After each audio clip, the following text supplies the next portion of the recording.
Hi everyone, you are now watching the video presentation of the paper, The Gaussian Process Latent Autoregressive Model.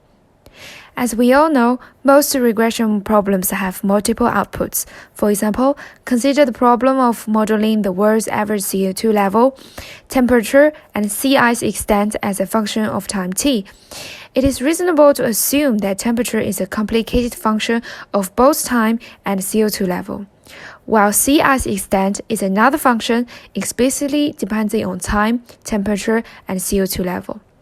The original Gaussian process autoregressive regression model GPAR was developed to capture these functional dependencies in between outputs, where every function here is modeled by a Gaussian process with kernel both on time t and previous outputs. However, there are two deficiencies in GPAR. First is that since the outputs from earlier dimension are directly used as inputs to the next function, noisy outputs result in noisy inputs to a subsequent stage. Secondly, GPAR does not handle missing values very well sometimes. To solve the first problem, a more principled approach is to do a fully Bayesian inference. Currently, observation y1 is used as input to y2 and y3. Instead of directly working on observations, we introduce latent variables, and approximation method is required to inference these variables. This method also enables non-Gaussian likelihood, such as classifications. We call this model GP Latent Autoregressive Model, GPLAR. For inference, we use ideas from the deep GP literature. By introducing inducing points to every layer, we get a lower bound for the log marginal likelihood. Posting a Gaussian form for each variational distribution, function f can be analytically marginalized out at each layer, and we utilize a nested simple Monte Carlo method to propagate hidden variables to the next posterior layer. When using a non-Gaussian likelihood, additional approximation is required. By maximizing the evidence lower bound, we jointly approximate the posterior distribution and the log marginal likelihood. Here is a simple synthetic data experiment result, where three outputs are drawn from synthetic GPs.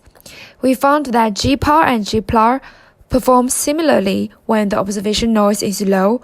However, when the noise is large, as these results shown, many red test points and even black training points are not covered inside GPAR's error bars.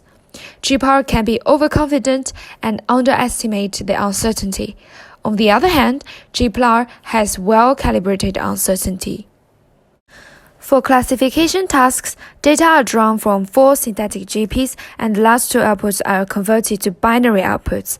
This figure shows the last outputs with observation from 1 to 1.5 are missing.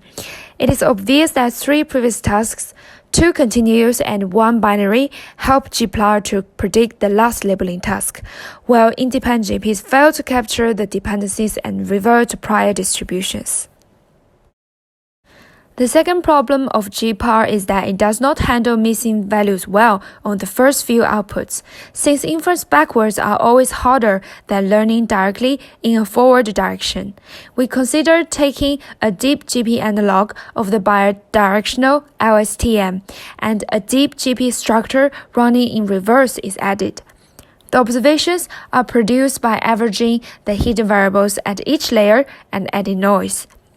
Experiments on real-world data comparing bidirectional GPLAR, denoted by red dots, and single-direction GPAR, denoted by blue and purple crosses, have shown the former's superior with lower standard mean square error over all outputs regardless of ordering, especially when noise is significant. GPLAR also performs significantly better than independent GPs and deep GPs, denoted by brown triangles and green dots. We have also done experiments on non-time series real-world data, including radar images features and 2-dimensional latitude-longitude spatial point as input.